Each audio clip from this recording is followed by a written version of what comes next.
the idea that we have contributed to our own pain is so challenging and so potentially painful to imagine, because if we contributed to this experience, how else or what other experiences in my life could I have unconsciously or subconsciously contributed towards in terms of the pain I've felt during my life? There's an incredibly overwhelming amount of responsibility that it can be really, really confronting to start considering. Shame and blame, they disconnect us from our power. And when we're disconnected from our power, we do become in ways helpless or powerless because we just don't have access to it. We don't feel like we can change our experience or our outcomes.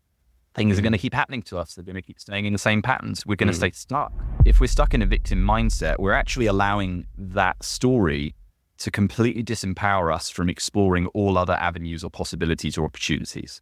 We're going straight there, and that's all we're considering. We're not thinking about other opportunities, other choices, other options. I will never shame anyone for being in a victim mindset, ever. Because to me, it's... My guest today is James Oliver. James is a self-leadership coach and men's work facilitator from the UK.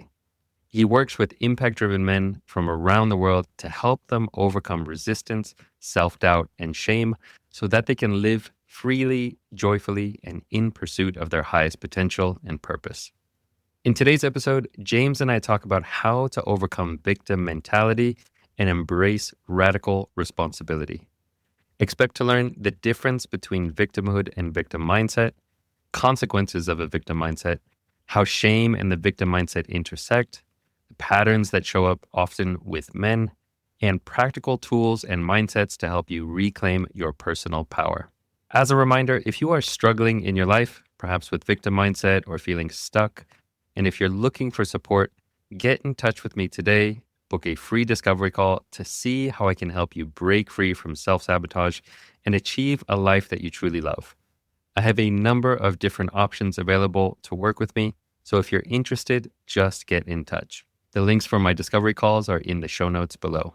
And now, without further ado, please enjoy my conversation with James Oliver. 1, 2, 3, 4. Hi, I'm Jeremy Lipkowitz, and with over 12 years of meditation experience as a mindfulness trainer and coach for high performers, I've become obsessed with helping people break free from compulsive, unhealthy behaviors and addictions and step into a life of true freedom so that they can finally become their best selves and cultivate deeper and lasting fulfillment. I've created Unhooked, the Breaking Porn Addiction podcast, to give you simple, actionable, step-by-step strategies to master your mind and optimize your life. This is Unhooked. All right, ladies and gentlemen, welcome back to another episode of Unhooked. I'm your host, Jeremy Lipkowitz, and we're back joined again by my dear friend, James Oliver. James, welcome back to the show. Thank you so much for having me on, my friend. It's great to be back, and great to be connecting after we finally got to meet in person a couple of months back when you were in London. So feel like time's passed, our relationship has blossomed. We spent some time together, and it feels lovely to be back having another conversation with you, bro. Yeah, you are now in the rarefied air of being a repeat guest. I believe there's only one other person who I've had on twice, you and Jord. I'm honored. Thank you. Great company. Well, last time you were on, we talked a lot about shame, and it's such an important topic in recovery, in men's work. And today, really hoping to talk about victim mentality and playing the role of the victim. I was reflecting on this, and I know that both have played a big role in my own addiction.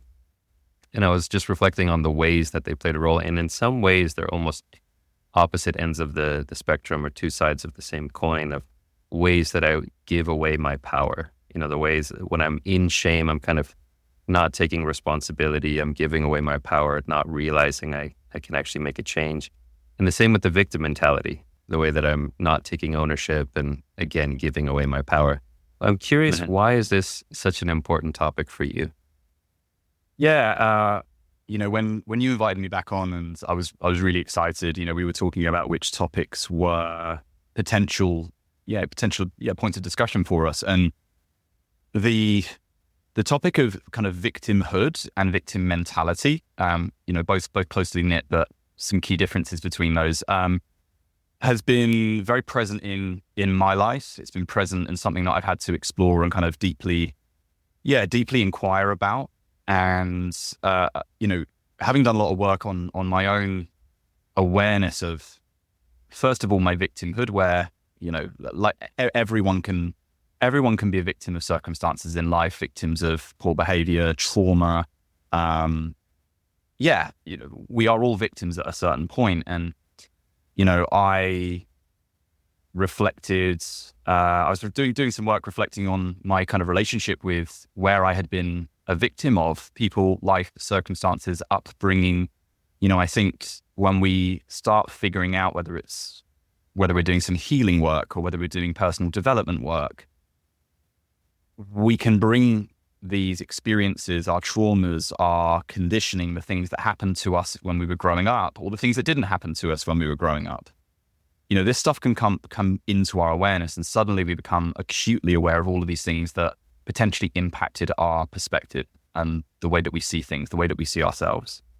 So, I've spent probably the last 4 or 5 years doing quite a deep amount of intentional work around that space. And I also became aware of how the impact of where I was victimized and certain things that I did or didn't happen to me growing up or in relationships or in my parenting, whatever it might have been, how that had created a victim mindset and a victim story, and how that then was impacting my relationship with myself, my perception of how in control of my life, my decisions, choice, actions, outcomes that I had any degree of influence over.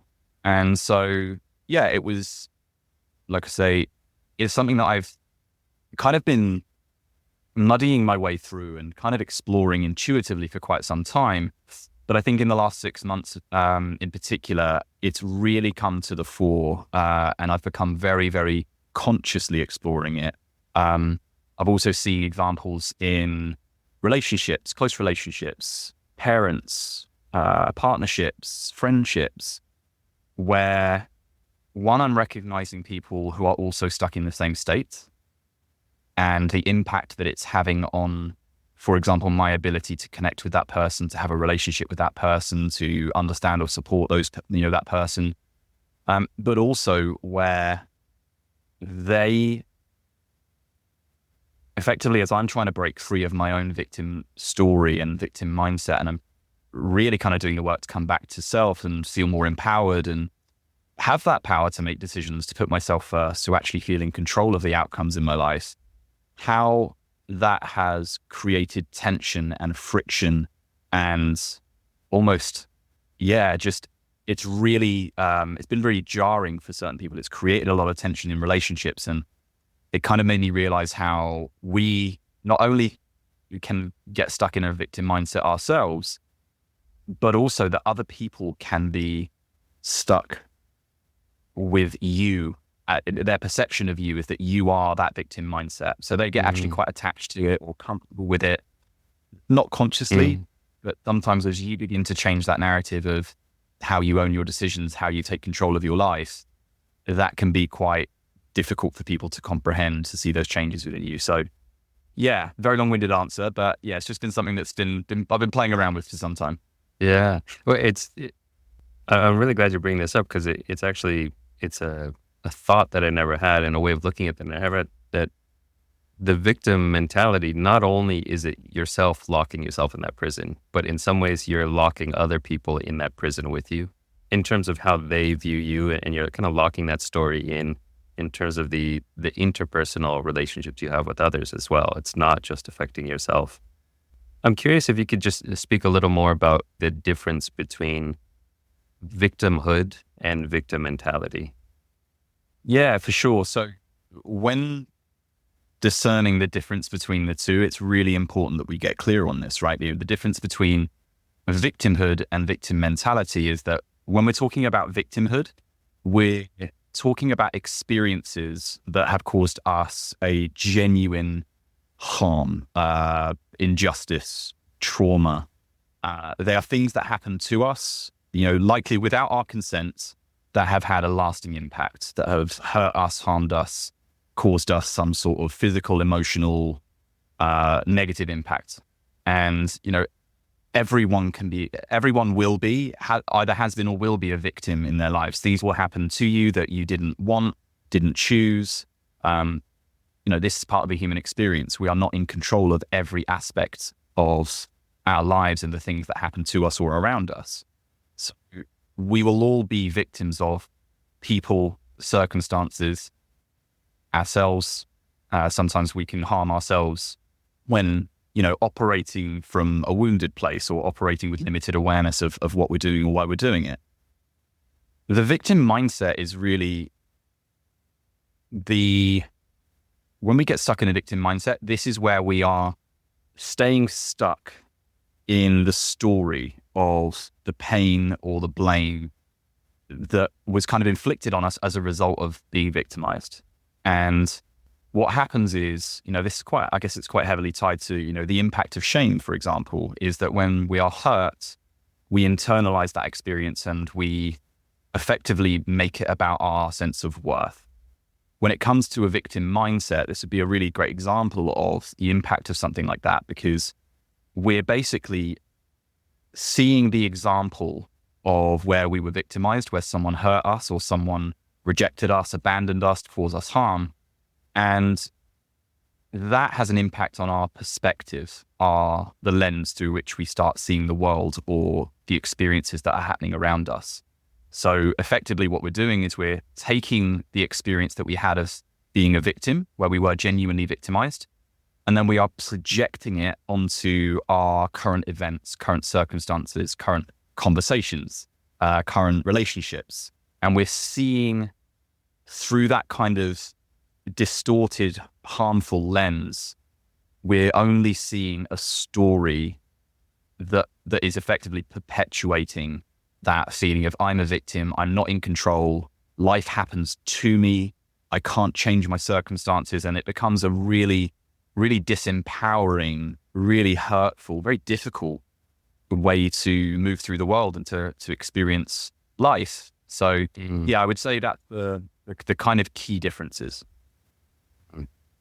Yeah, that word disempowering really resonates with me. I've noticed in my own life the times that I've really dropped into that victim mentality. And for me, it also seems situational. There are times where shame is really the main driver. And then there are certain types of situations where I can fall into more of a victim mentality. And it's interesting for me to notice how they're kind of different triggers for these things. But I have someone in my life who I'm thinking of now who I care about really deeply, and who this victim mentality is just such a strong component of their life, and it really is holding them back from connection, from love, from growth. And it could be, so destructive when it takes over your whole life. Yeah. What are the consequences of the victim mentality? I think one of the biggest consequences of a victim mentality is a false perception of helplessness. So what I mean by that is we have a perception or a belief, rather than it being factually true, it's kind of this flawed belief that we don't have the ability to create the desired outcomes we wish to have in life. So whether that is certain relationships to be fulfilling, deep, connected, fun, safe. We don't have the ability to create friendships that are meaningful and fun and, fulfilling. We don't have the ability to create the lifestyle that we deeply desire. It could be the job that we want, or the career or the business that we want to build. This kind of perceived helplessness it becomes this kind of insidious, toxic, really harmful way of moving through the world, because we end up, like I say, the feeling of being completely helpless and powerless means that we end up just going through life with this genuine belief that things just happen to us and we cannot change those outcomes. And naturally, when we are, the human condition is to, we all have certain needs. We all have needs for safety, connection, love, fulfillment, joy. Yeah, all of these things. And if we believe that we don't have the ability to influence or have an impact to create those desired outcomes and get those needs met, the likelihood is that we are going to create situations, circumstances, relationships where we are, number one, potentially we could be victims of people who are maybe, we in our powerlessness, it's likely we will attract people who maybe in a shadowy way themselves will be looking to exert power over others to make them feel like they're in control. So we're going to end up in harmful relationships and harmful relationship dynamics and friendships. I think that's definitely one of the biggest. I think one of the other consequences of a victim mindset is that we are never able to truly take responsibility for our actions, decisions, when we believe, for example, that we are helpless. If we're helpless, then we're saying that even the things that I do, I'm not really responsible for because, I'm just a victim of life. I'm a victim of my circumstances. And that in and of itself is also incredibly dangerous because you're going to potentially, you could cause harm. You could hurt someone, upset someone, traumatize someone. And when confronted with that, if you believe that life just happens to you, you're going to actually blame your behavior on your victim, victimhood, your perceived victimhood or your victim story. People who are stuck in this mindset are not going to call it a victim story. They are going to likely just say, this is, I can't control it. These bad things happen to me and I really can't do anything about it. It's a real, like I said, it's a really distorted belief that you just can't have any influence or impact or control over the outcomes in your life. So it's quite harmful in terms of the harm that can be caused to you, but it's also harmful in the harm that you can then cause. So it's really on both sides of that coin. Yeah. Well, that's it. I definitely want to dive into this because, this person who I'm thinking of, who I really care about in my life, the particular way it manifests, it really is not just this, I'm powerless and things happen to me. It really is this, and it's everyone else's fault, and it's this person's fault and this person did this to me and that person did that. And it's this really angry kind of blame game where, not taking any kind of ownership or responsibility and just kind of pointing the finger at other people. And, that kind of attitude, it can be so destructive. And what I'm curious to hear from you is, as you say, it can be such a distorted lens that people are seeing through. And there's such a lack of awareness around it sometimes that most people, when they're in the victim mentality, and I speak for myself as well, we're not really aware, I'm playing the victim mentality, right? Like it's just this, no, like this is other people's fault. And, I was powerless. There's nothing I could do. And so I'm wondering, how do you help people see if someone is seeing through this lens where they think they didn't do anything wrong, it's just because other people messed with them or other people did them wrong? How do we start to shift that and see outside of that lens? That's because a really good, yeah. Yeah, like question, right? This person who I love, it's like they're stuck in this for decades. And it's so hard because if you say, hey, it's not this other person's fault, you got to look at what you're doing here. They'll just get defensive and kind of back off. And we all do this too. Like, we don't want people to tell us, no, you're playing a role here too. Like, no, I was wronged or it's unfair or whatever. Yeah, it's a really tough one. I mean, any self-inquiry, I think it's really important that when we love someone, if we love a friend, a family member, and we see that they're struggling with, it might not just be a victim story. It could just be something more broadly, like they're having a challenging time, they're struggling with their mental health. A lot of this stuff can kind of interweave, and, people who are stuck in states of anxiety or depression often will understandably feel like they're powerless to, fix it or to fix their circumstances and feel like victims of life. And anyone's work is theirs to do. So I think that's really important, is that when we love someone and we care for them, And we can desperately want them to see or shift their perspective to start taking some responsibility, some ownership, start reflecting on that.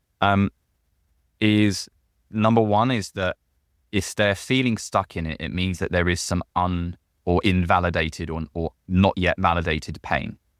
They are not in a place of recognizing that the experience that they're currently feeling a victim of likely has similar feelings. It echoes something that did happen to them previously where they were a genuine victim. So I think from that, let's say the outsider, the concerned friend or the concerned partner or the concerned son, whoever it might be, is to, first of all, don't take full responsibility for it. Remember that they have to do that work. But number one would be to bring some curiosity and some compassion to their experience. Why is it that they are unable to see their own contribution to their experience or the negative outcome that has, happens to them, right? So I think that those two aspects are really, really important. Curiosity, what's going on? Compassion, where's the suffering that we're not seeing? Those because that is often, it's a blind spot for this person. And you're helping them get there. You, depending on who the person is and how well you know them, you might be able to actually join the dots up and go, I think I understand what's going on here. Or you might not, but you're just concerned for them. So that's where I think some helpful, compassionate questioning can come in and start to provoke or encourage a little bit of self-reflection, encourage a little bit of their own curiosity and get them, which is hard, right? Because the challenge is that when we are stuck in a victim story or a victim mindset, the idea that we have contributed to our own pain is so challenging and so potentially painful to imagine. Because if we contributed to this experience, how else or what other experiences in my life could I have unconsciously or subconsciously contributed towards in terms of the pain that I've felt during my life? There's an incredibly overwhelming amount of responsibility that it can be really, really confronting to start considering. It can almost, once you realize one, it can almost unfold like a waterfall. And if you're still viewing these experiences through the lens of blame rather than empowerment, responsibility, reflecting to see, okay, well, if I contributed towards this myself, what can I learn from it? How can I make a different decision next time? If you're still stuck in that, inner critic, negative self-talk, blame, harm, shame kind of energy, well, the realization that you may have been contributing towards your own pain is incredibly, incredibly hard. So again, this is where an incredible amount and a deep amount of compassion and love and non-judgment comes in. And one other thing, and this might not be possible, but I've found that when we are witnessing a person that we have a relationship with, it could be a friend, it could be a partner, if we are seeing someone struggling with something and we wish to help them reach a desired outcome, so self-reflection, curiosity, taking some responsibility, some ownership, one of the best things that we can do is if we have an example where we can model that for them, it might start help joining the dots up. So, for example, your friend who is struggling with taking responsibility or, is maybe stuck in a bit of a victim mindset. If I were to have a conversation with them and it was a conversation that, the context was there, I wouldn't just say, hey, can I tell you a story? If we were, I don't know, out having a drink, that all of us, and we were talking about things and, I might share a story of where my victim mentality kept me stuck, kept me powerless, kept me hurting for a long time, and then describe moments where I was able to bring some awareness to how I had missed things, how I'd accidentally, innocently, subconsciously contributed to that suffering. I've got a couple of those stories that I would very, very gladly share, and hopefully that would model, and something might twig, something might spark, and they might go, oh my God, maybe that I could have done that. These are all very gentle, very soft approaches. You can't sit someone down and say, hey, I think you're stuck in a victim story and I think you need to get out of it, right? Because again, that's such a challenging, confronting realization. The likelihood is that, well, it is in a blind spot of theirs. So they're not going to be able to see it if you're just shining a really powerful, scary torch on it. Yeah. And those kind of approaches always just put up the defenses, and they get, defensive and put up walls and get more entrenched in the victim story, as opposed to, I feel like with these, you always have to go in the back door somehow. You have to kind of go around the walls and say, hey, there's might be this thing that you're not seeing, or, here's a story of me and how I was kind of stuck. And hopefully a light bulb turns on for them at some point. But it's interesting, this, as you mentioned, like the compassion, the curiosity, these are the things that we can do for ourselves as well to help us process our own victim mentality. Like if we can get compassionate and curious about our own story. Yeah, definitely. Talk about being able to model this behavior or this perspective of recognizing and bringing awareness to where I was stuck in a victim story or a victim mentality, and being able to shift out of that and demonstrate how I shifted out of that in a compassionate, kind, self-compassionate way. Because as soon as you realize that you may have been, let's make sure we're using the right words here. It's often unintentional, accidental, innocent, unconscious. We're not realizing that we're doing it. So when we don't realize that we're doing it and it's happening in this kind of unconscious, accidental way, we can begin to give ourselves a little bit of a break there, because why would anyone choose suffering if they're consciously aware of it? Why would anyone choose to, when we know that we want, whether it's a loving relationship or great friendships, or we want to build a business, whatever it is, if we know that we want those outcomes, it's quite clear that if we're in some way contributing towards it, we're doing it subconsciously or we're doing it without realizing. So what we're able to do there is we're able to shift out of this blame and recognize that, okay, well, I didn't realize I was doing this. Let's get curious on how that came about. And curiosity becomes the gateway to really learning and really reflecting and understanding what was going on in my mind, or what was going on in my experience when I missed that thing, or when I made that decision that ended up not being, that ended up causing me harm. Why would I have done that?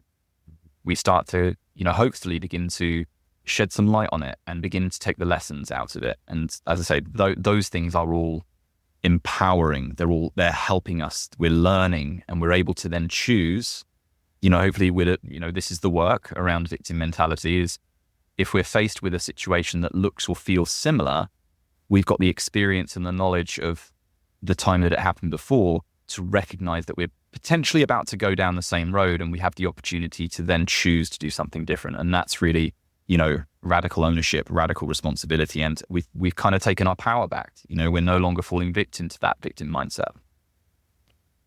This podcast is a podcast mostly for men. We have 90% male listeners. I know you do a lot of men's work and work mostly with men.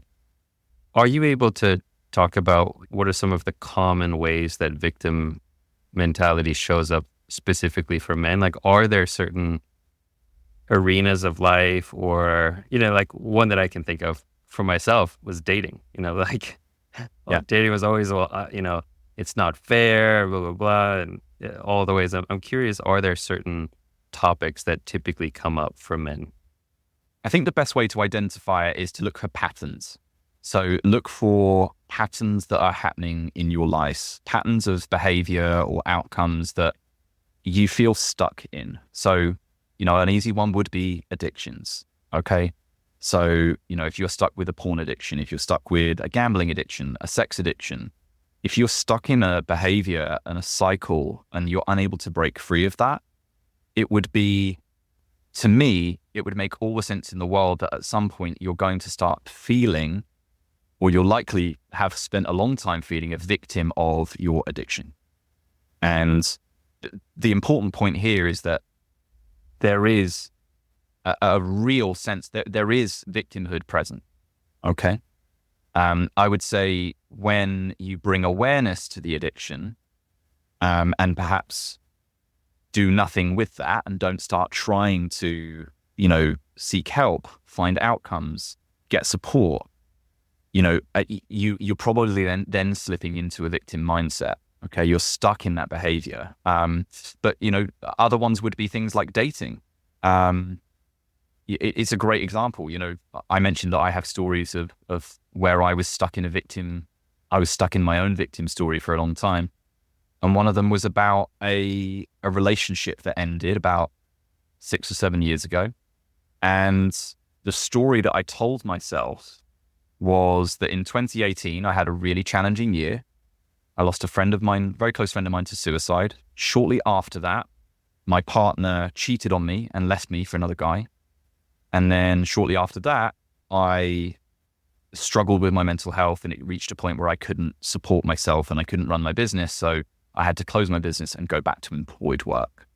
Now, all of those things are objectively true, but you can hear that they are, I'm not denying my experience. I'm not saying those things did not happen. But the lens through which I'm just seeing that year and those experiences is very much about those things in the way that they happened to me. So if I look at the relationship as a specific example, those things did happen. And I didn't consider how I may have contributed to, the relationship ending, how I might have pushed her towards, going, sort of seeking attention from another guy and leaving me, the things that I may have missed in terms of red flags or signs that she wasn't someone who had a history of being faithful, all of these things. I didn't consider any of it for 2 years. And at around the 2-year mark, I think I was doing a period of celibacy at the time, because I was still dating and I was still kind of projecting this stuff onto women I was dating, and I wasn't getting anywhere. So I stopped and I shut it down and I created this space. And all of a sudden I started to inquire and I started to think about what my eyes have missed. What happened in that relationship how could I have contributed towards that? And all of a sudden I started realizing, I was like, hang on a minute. She had a history of 3 or 4 relationships, time after time after time, in the build up to meeting me, of leaving the guy that she was with for another guy. And there was always an overlap. There was always some miscommunication. There was always I was with him and then I left him and I moved on to someone else. She was a serial, what's the word when you hop from relationship to relationship? But she would do that. I reflected on how towards the end of that relationship, after my friend died, the amount of responsibility I put on her to make me happy, to meet my needs, to support me. She was a lot younger than me. She was 5 years younger than me. I was 28, she was 23. And I didn't seek any other support. I put it all on her, which is an incredible burden. And I could see it very clearly, in hindsight. I also realized that I had a few red flags when I started that relationship. There was so much evidence that she potentially could do the thing that she ended up doing that I completely excused, justified, made excuses for. And I suddenly realized, I was like, wow, maybe I'm not a complete victim of this. Maybe I did contribute in some way. So, sorry, I've gone on a bit of a tangent there around the patterns, but I just wanted to give an example of dating, because I think that is a really, really common one. And, that we get stuck. We don't realize how the things that we're missing. And the truth is that a lot of this happens, whether it's a wound that was inflicted on us or whether it's just something that we weren't taught. I didn't get taught about trauma. I didn't get taught about attachment. I didn't get taught around, about, I don't know, love bombing and, all of these things. I didn't know about any of this. I didn't know that I was doing it. I didn't know that stuff was happening to me. So it's really, really easy to get stuck and to find ourselves in these states of victim mindset. I will never shame anyone for being in a victim mindset, ever, because to me, there's a valid reason for it. So I'm trying to wrap my head around this and really just trying to understand it for myself. And I'm, this, like, one way I can see it playing out is a way to notice or identify is when there's some kind of phrase in the mind that says, I can't get X, Y, or Z because, and it's like kind of blaming it on some other person. And like, I can't get jacked because of my genetics, right? Or some kind of like blaming something for why I can't get what I want. I can't whatever, because this other person, didn't give me what I needed when I was younger, whatever. And I'm trying to understand that because I can notice that pattern in my life in different ways. Yeah. One of the ways is around like getting jacked, like I'm on Instagram and I'm seeing these dudes, everyone's probably on steroids, but I'm like, oh, I can't get jacked. And I'm like, well, it's because of my genetics and I just wasn't born to look like that. And in some ways, I can recognize the kind of the victim mentality in there. They're kind of giving away my power and saying, well, it's because, it's not, I was born in an unfair way. I wasn't born to have big muscles, whatever it is. But I can also recognize there's also a component of acceptance of saying, well, it's not my lot in life. I wasn't born to be Arnold Schwarzenegger. And it's almost like the tone of voice is really the differentiator. Like, I can't get jacked because of my genetics. Fact. I mean, I can get somewhat jacked, right? It's all relative also. You're in great shape, Jeremy. Come on. Thanks, man. I appreciate that. We could have a whole podcast episode on body dysmorphia at some point, because that's a thing that affects a lot of men. Even when we're all jacked, we still feel like we're not jacked enough. But I'm curious, like, how do you discern between those two? Like, there's a thin line between recognizing and accepting, like, oh, this is a truth about my life. When I was a child, I didn't get the attention that I wanted, as opposed to when I was a child, I didn't get the attention that I wanted, and that's why I'm messed up. How do you find kind of the right tone for yourself around that balance? I hear you. I think the key thing is, are you using it as something to empower you or disempower you? So, for example, you talked about the example of not having the best genetics as a reason for not having a particular physique. And that could be one very, very true component towards why you are at the physical, in the physical condition that you are. You have certain levels of your muscles, body fat percentage, physique. That's going to be a contributor. But in that example, I would ask, is that disempowering you and stopping you from exploring all of the other components that do contribute towards your current physical health? The way that you look, I would say, no, it's not, because it's clear that you train well, eat well, look after your body, you move, you work out hard, and you actually do achieve a degree of success in that realm. I appreciate there might be parts of you that disagree, or if we've got low self-worth or body image issues, then that might feel a challenge to agree with. But the truth is that if we're stuck in a victim mindset, we're actually allowing that story to completely disempower us from exploring all other avenues or possibilities or opportunities. We're going straight there, and that's all we're considering. We're not thinking about other opportunities, other choices, other options.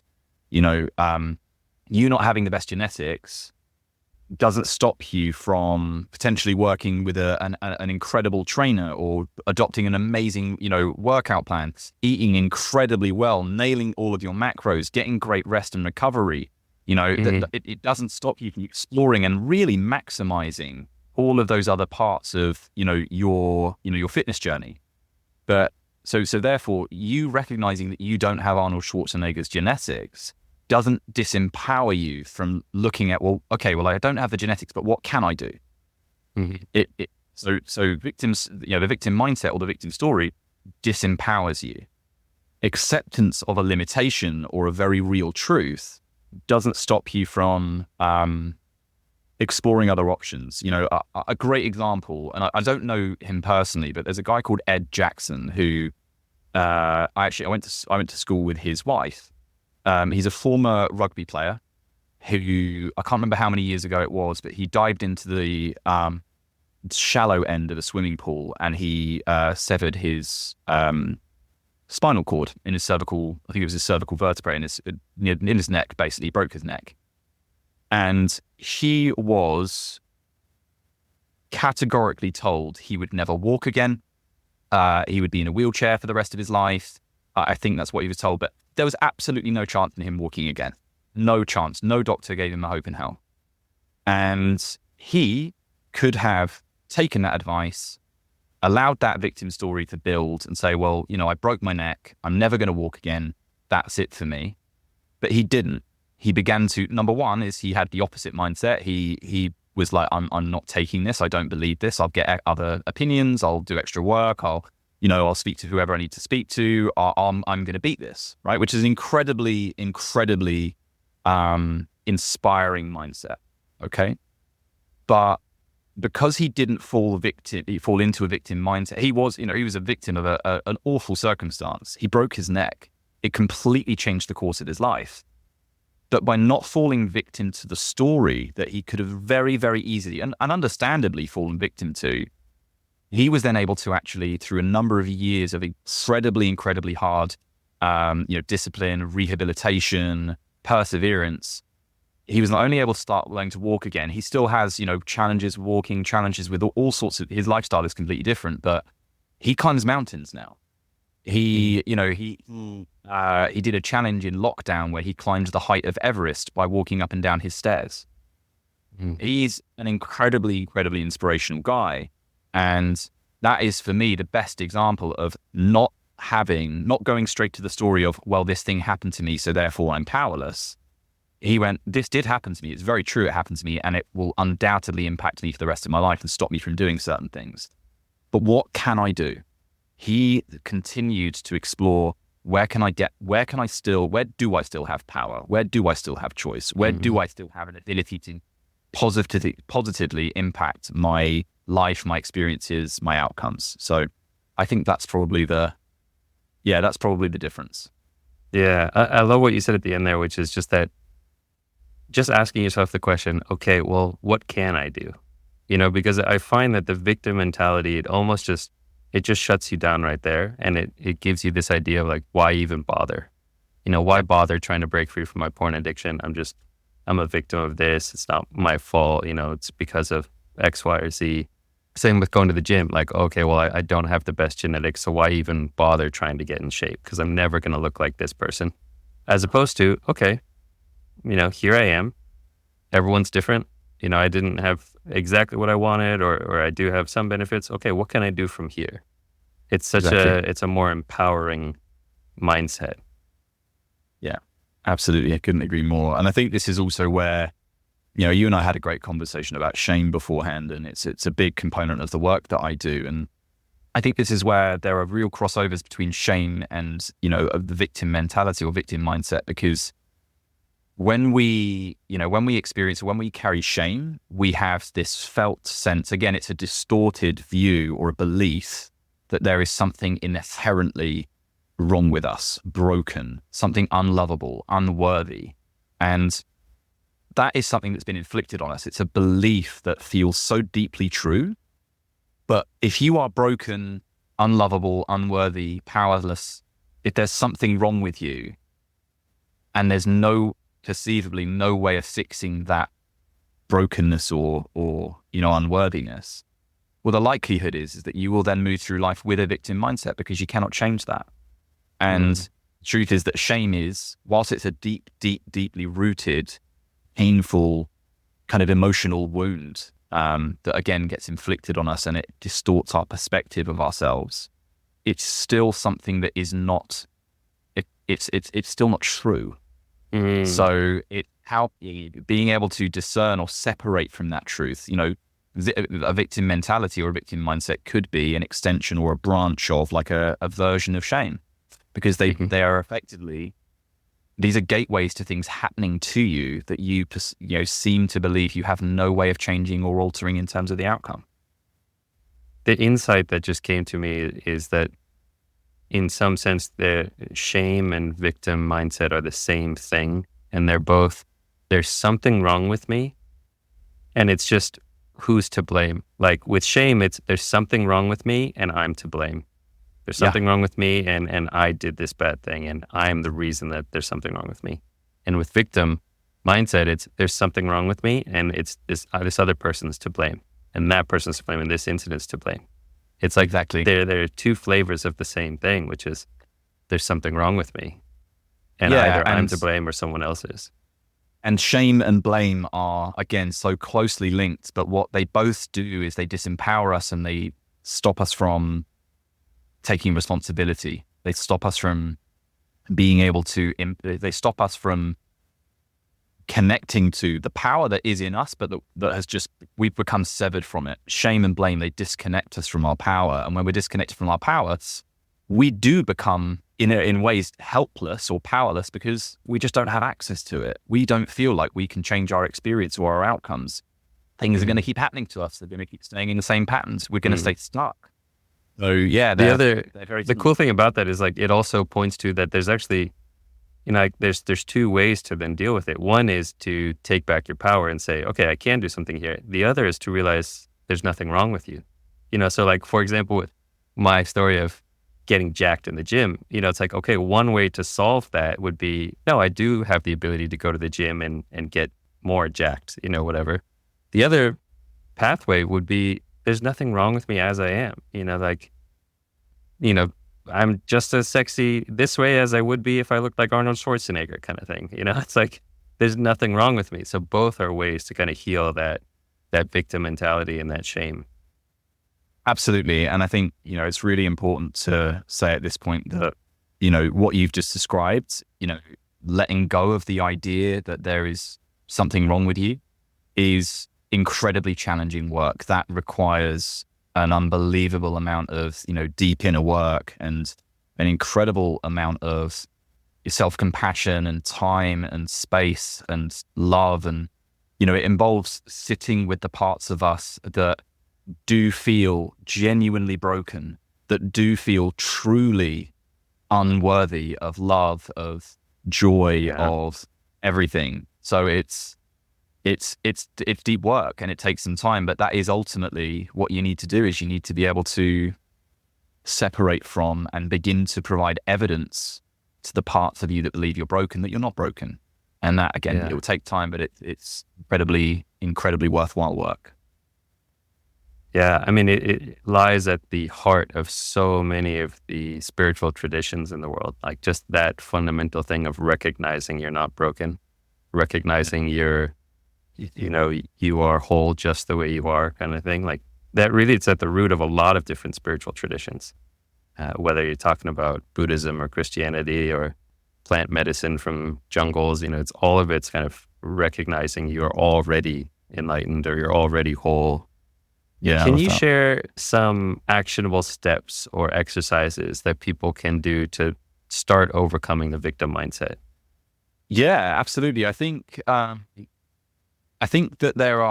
there's probably two parts to this. I think that there are, I guess I was thinking about this beforehand because I know we talked about some kind of topics that we could go to, and I kind of came up with a bit of a framework. I don't like to productize things or put them into sexy little groups of, well, you've got three this and, but I think that there was two schools of thought for me. One is, what can we bring to, in terms of what's the best way of describing this? But basically I realized that there are three things that you can kind of bring in terms of your input, your mindset, your kind of inner toolkit. One would be, we talked about compassion and we talked about curiosity. So those would be two. And three would be choice. So 3 C's: compassion, curiosity, choice. Compassion is this feeling that arises within us when we sense suffering and we feel called to alleviate or try and help ease that suffering. That is something that we all have deep. It's in an innate quality within us. So being able to direct that towards ourselves, if we're trying to solve our own victim mindset, is understand that victim mindset comes from a place of pain and we want to try and resolve it. Curiosity is, of course, just adopting a student mindset or what am I not understanding here? What's going on? A desire to go a little bit deeper. And choice is one of the most challenging ones, but being open or maybe curious to the potential that we could be making a choice to be in a victim mindset. So those three things to start with. In terms of actionable steps, I think number one would be to learn, first of all, how to reframe these things with kind of empowering questions. So when we talk about things like, a good example might be, what can I learn here? Or, what did I miss? what could I have missed here?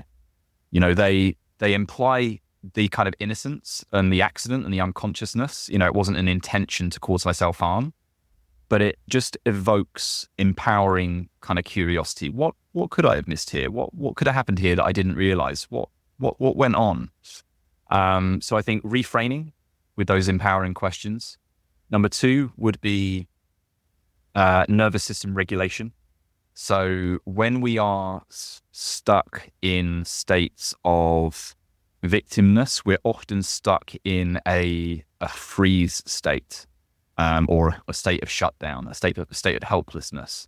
So that's where our nervous system just goes into shutdown, and it's actually a protective mechanism. So being able to use things like our breath to actually get us out of that state of freeze, bring some energy back, bring some kind of vitality, some control, some power back through the breath would be a great example.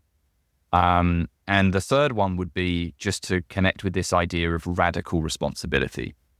So radical responsibility is, for me, it's a practice, but it's also an intention. It's a perspective. It's a lens. And the lens of radical responsibility, or the mindset of radical responsibility, is what can I take ownership for here? What can I control? Or what was I in control of? It's, again, I guess it's kind of linked to curiosity, but it's asking you those powerful questions. Within the realms of what is possible to control or take ownership for, the intention is to take ownership for it.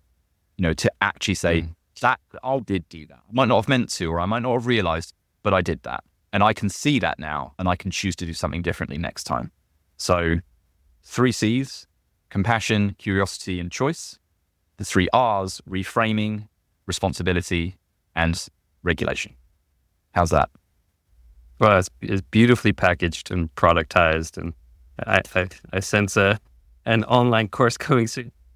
Yeah, I know that feeling of like, I don't want to get too kind of cheesy markety, but it's helpful to have, these little, and it's helpful to remember, like when you're in the heat of the moment, like, okay, the 3 C's, right? Okay, what was it again? Yeah, it's beautiful. If there's someone who's listening to this and they're really struggling with porn addiction and they have been kind of living in that victim mindset, is there anything else that you would want to say to someone who's in those shoes? Yeah, that's a really good question. I think first and foremost is, if any of this conversation has triggered you or caused you to feel defensive or targeted, number one, that's never my intention. And that's a really, really common reaction. So it's okay if you feel like that. The idea, as I said earlier, the idea that we may have on any level contributed to our own suffering or contributed to our negative patterns or these cycles of harmful behavior that we can't seem to break out of, it's a really, really challenging reality to begin to consider. So it's likely to trigger, it's likely to bring up some discomfort, and that's okay.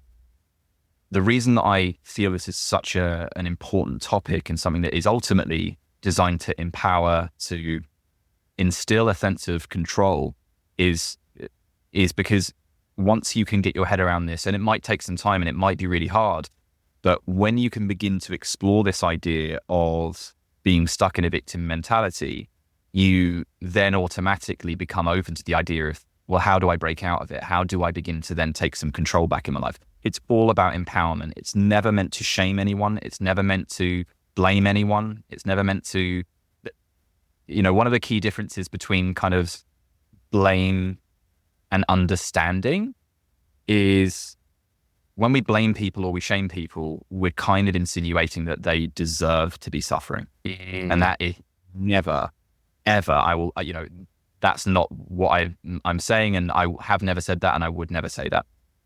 The reason that I talk about this, and hopefully I'm able to articulate this stuff in an educational, informative, compassionate way and an empowering way, is because that's the intention. It's to empower you to take control of your life and to ultimately, take back that control that has been taken from you by your understandable, accidental falling into this perspective of victimhood and this victim mindset. So,